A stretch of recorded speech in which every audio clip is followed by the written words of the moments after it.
big dream was. Yo, Lady Vitamin Katie is here. I'm with my incredible friend, Kat. You're such an amazing YouTuber and person, and I'm so grateful that we met. I actually met Kat when I went to interview at PCRM. This was like over 3 years ago. Was it 3 years ago now? It was like 4 or 5 years ago. Yeah. I got to stay at the intern house when I went to interview there, and she happened to be interning there, and of course she's a plant-based badass, and we're actually going to go over today plant-based versus vegan, and especially on the topic of food freedom and intuitive eating, because my channel is all about, if you don't already know me, I am a plant-based dietitian and food freedom and body image coach. I love helping women feel confident, strong, healthy, free, of course with the plant-based diet. And today I'm really interested, first of all, can you please introduce yourself? Tell my viewers who you are, what your channel's about. So my name's Catherine. My YouTube channel is Catherine Klein. Hello. I talk a lot about veganism as a social justice movement and how it ties in with other political social justice movements.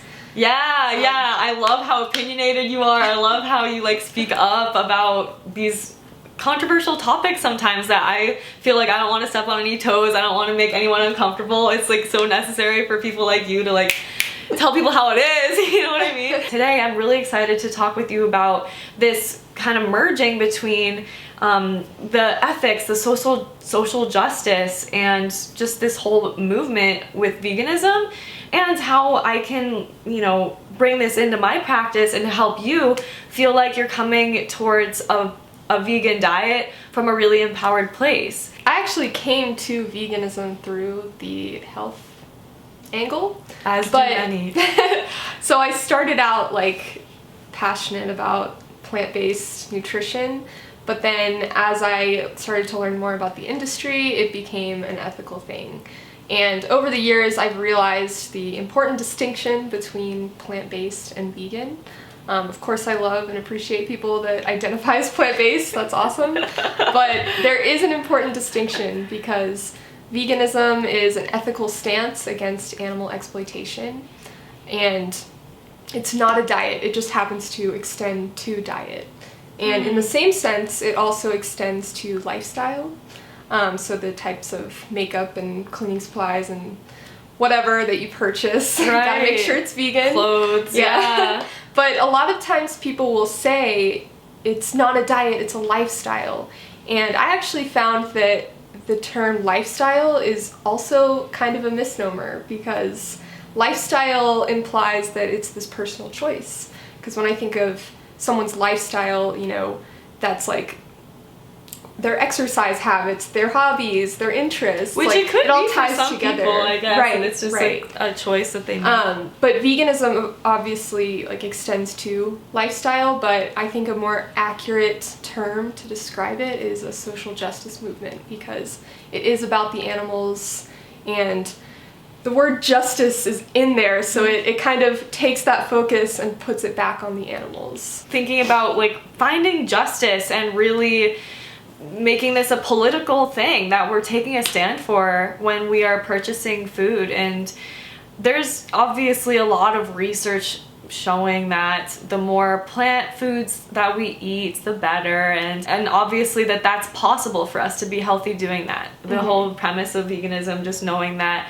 it's actually unnecessary really to eat a animal product. According to this meta-analysis that looked at 142 publications comparing causes of death in response to how many fruits and vegetables somebody ate, more fruits and vegetables equals less cause of death, less risk of dying of all causes. Also, according to the position of the Academy of Nutrition and Dietetics, a vegan diet is adequate for all stages of the life cycle. That includes pregnancy, lactation, infancy, as well as athletes, and is not only health promoting, but is beneficial for the environment as well.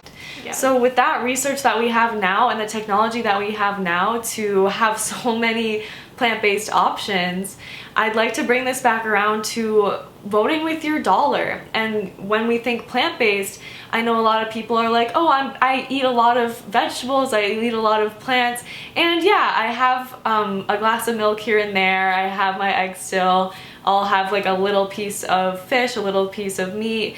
Obviously, like, I don't want to make a blanket statement that this is necessarily unhealthy. However, choose the options that are making a difference in this social justice movement, making a real radical positive impact for our environment. We all have the capacity to do that. And I don't know if you have any suggestions for people around that, or if there's anything you want to add around that, around it being more political. Veganism is inherently political because it is a progressive movement for animal liberation. And eventually we want like animal liberation, which requires policy change. So we want to see plant-based meals in schools and hospitals like PCRM does advocate for. We want to see like legal protections for animals, all animals, not just cats and dogs. And that is political, like that will require political change. So to be vegan is to take a political stance against this injustice, and it is really empowering because it's not so much about the supply and demand, because yes, we are voting with our dollar, but that's not what's going to get us there. Like, we need to take additional steps. We need to fight for this. What does that look like? I mean, like the civil rights movement, we can learn from those tactics of like nonviolent direct action. Kat informed me about this incredible organization that really does do a lot to change policies, and they are involved with sustainability and ethics around food. This is involved with lots of different areas, including, of course, food deserts and animal agriculture. So if you're looking to get involved, definitely check out the Food Empowerment Project, and I'm going to be talking about them later on in this video as well. So keep watching. A lot of people out there might think that this is only available to like upper class people that can afford like spirulina and all of these superfoods and all of these supplements and things like that. And that's hilarious. It just seems to me like animal products, not only are they extremely expensive, especially the high quality ones, but we can get all our bases met with really simple foods like beans and rice, potatoes and some veggies. And of course, yeah, I do recommend taking a B12 supplement. Well, I actually have a video about white veganism. So the idea that veganism is only accessible for, you know, white privileged upper class people. And I kind of break down how that's not true, but there is some truth to this idea of white veganism, like white feminism, where we're exclusively focusing on the needs of white women and not looking at the needs of like everyone, all women. And white veganism is mostly focusing on like the supply and demand aspect and like voting with your dollar as like a consumer choice, whereas like radical veganism as a social justice movement looks at all of these systems and the way that animal agriculture impacts like minority communities and like food justice, food deserts.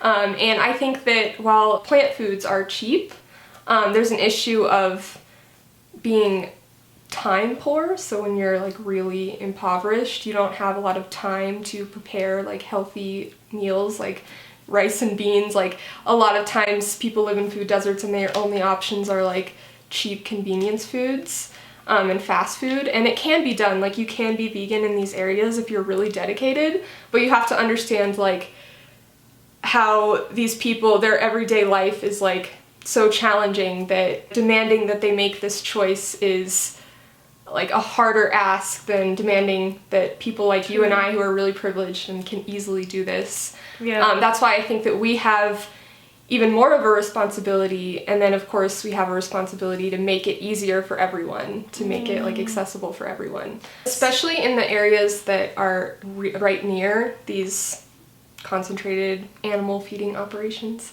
Especially.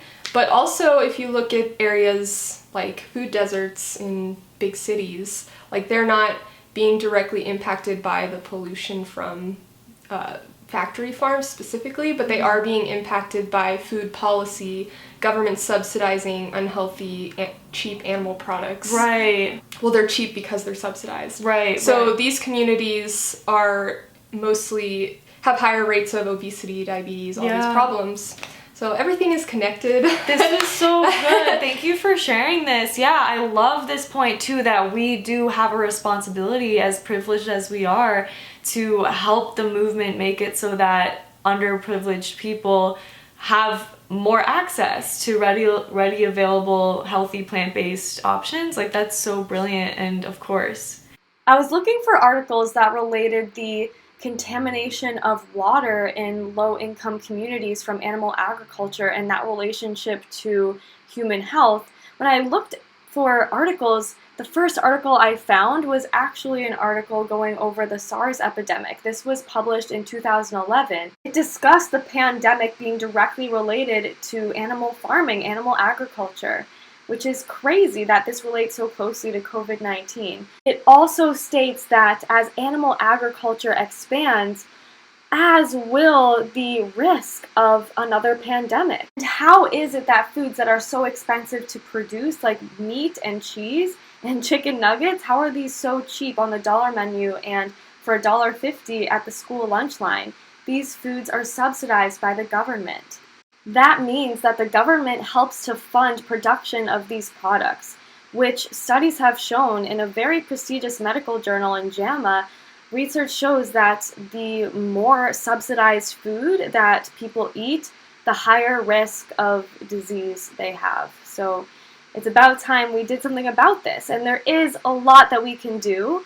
From the Food Empowerment Project, they provide a list of 15 things that you can do. And the first thing on that list is definitely going vegan. And there's a lot of other things you can do as well. I highly recommend checking them out and getting involved.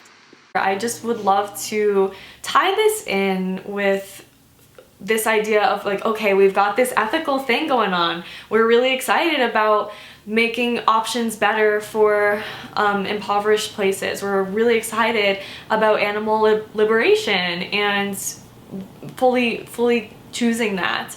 So for me, and I'm sure for you as well, eating an animal does not feel like food. Like, that just doesn't cross my mind.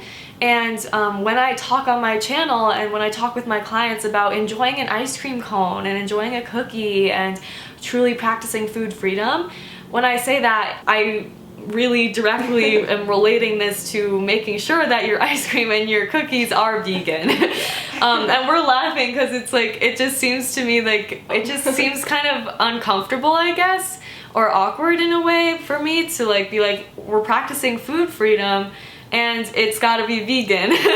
Yeah, I think food freedom is like so important. And I think that when you make this choice from a place of empowerment, like you want to be vegan for the animals, you are passionate about this as a social justice movement, you won't see animal products as food.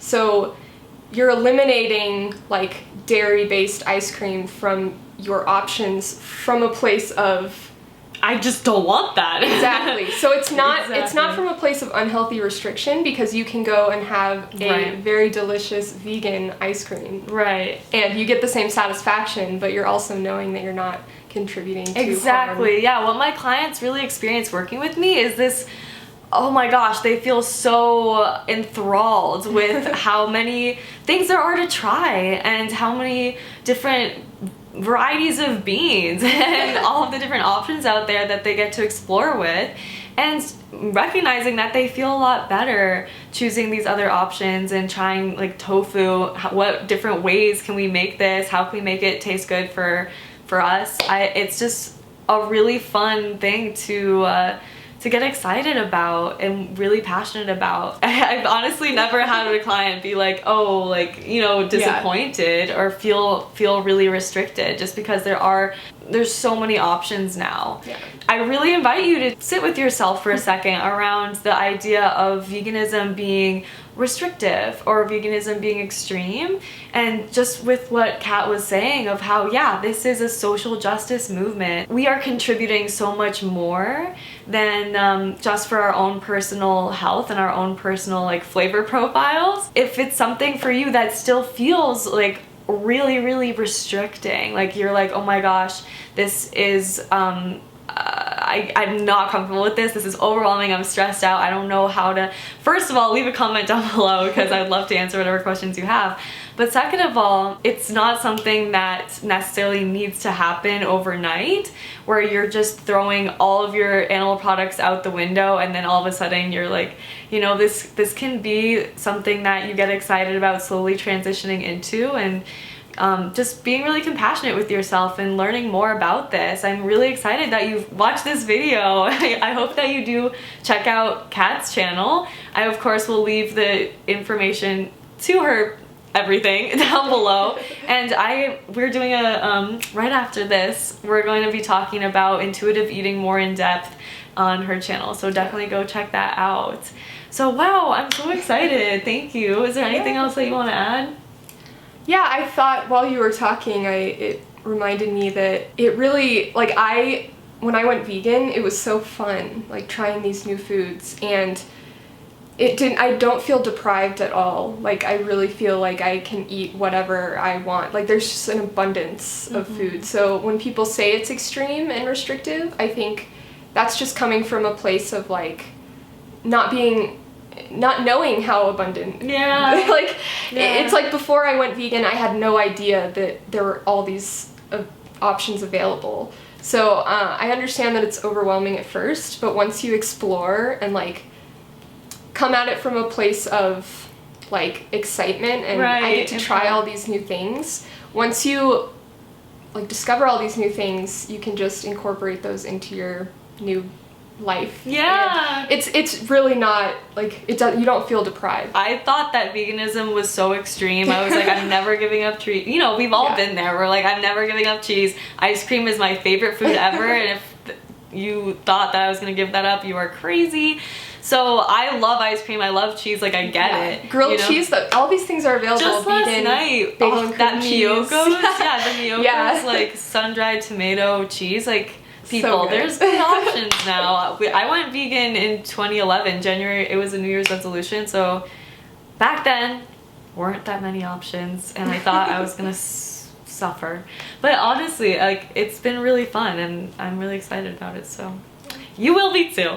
Go check out Kat. I'll leave her link in the description below, and hit me up. Let me know if you'd like to work together, if you have any questions. I'll leave the link to apply to work with me down below as well. Hit me up on Instagram at vitamin.katie, and you go have so much fun exploring new plant-based options. Vegan options. Bye.